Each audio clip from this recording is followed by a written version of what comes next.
Mga taga-Roma, 10 na kabanata.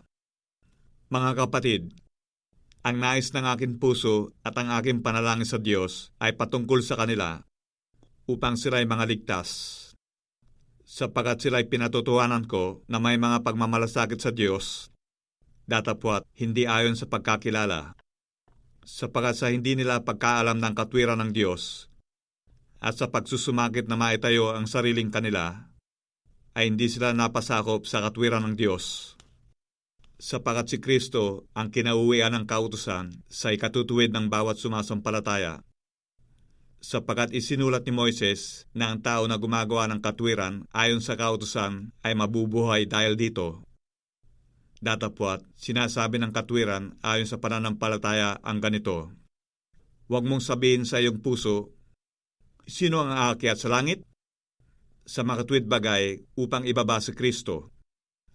O, sino ang mananaog sa kalalim-laliman? Sa makatuwid bagay upang iakyat si Kristo mula sa mga patay. Datapwat, ano ang sinasabi nito? Ang salita ay malapit sa iyo, sa iyong bibig, at sa iyong puso. Sa makatuwid bagay, ang salita ng pananampalataya na aming ipinangangaral. Sapagkat kung ipapahayag mo ng iyong bibig si Jesus na Panginoon, at sasampalataya ka sa iyong puso na binuhay siyang maguli ng Diyos sa mga patay, ay maliligtas ka. Sapagkat ang tao'y nananampalataya ng puso sa ikatutuwid at ginagawa sa pamamagitan ng bibig ang pagpapahayag sa ikaliligtas. Sapagkat sinasabi ng kasulatan, ang lahat na sa kanya ay nagsisisampalataya ay hindi mapapahiya.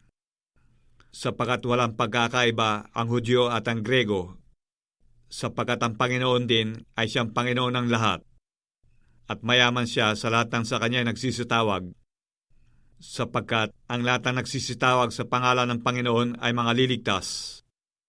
Paano nga sila magsisitawag doon sa hindi nila sinasampalatayanan? At paano sila magsisisampalataya sa kanya na hindi nila napakinggan? At paano sila makikinig na walang tagapangaral? At paano sila magsisipangaral kung hindi sila mga sinugo, gaya nga ng nasusulat? Anong pagkaganda ng mga panya o mga nagdadala ng masasayang balita ng mga bagay na mabuti? Datapwat, hindi silang lahat ay nakinig na masasayang balita, sapagkat sinasabi ni Isaias, Panginoon, sino ang naniwala sa aming balita? Kaya nga ang paniniwala ay nanggagaling sa pakikinig, at ang pakikinig ay sa pamamagitan ng salita ni Kristo. Datapwat, sinasabi ko, hindi ba sila'y nangakinig? Oo, tunay nga. Ang tinig nila ay kumalat sa buong lupa, at ang kanilang mga salita ay hanggang sa mga dulo ng sanlibutan. Datapwat, sinasabi ko, hindi ba nalalaman ng Israel? Una-una ay sinasabi ni Moises, ipamumungkahi ko kayo sa paninibugho sa pamamagitan niyaong hindi bansa. Sa pamamagitan ng isang bansang mangmang ay gagalitin ko kayo. At si Isaias ay buong tapang na nagsasabi, ako'y nasumpungan nilang mga hindi nagsisihanap sa akin. Nahayag ako sa kanilang mga hindi nagsisipagtanong tungkol sa akin. Datapwat, tungkol sa Israel ay sinasabi niya, sa buong araw ay inihunat ko ang aking mga kamay sa isang bayang swail at matutol.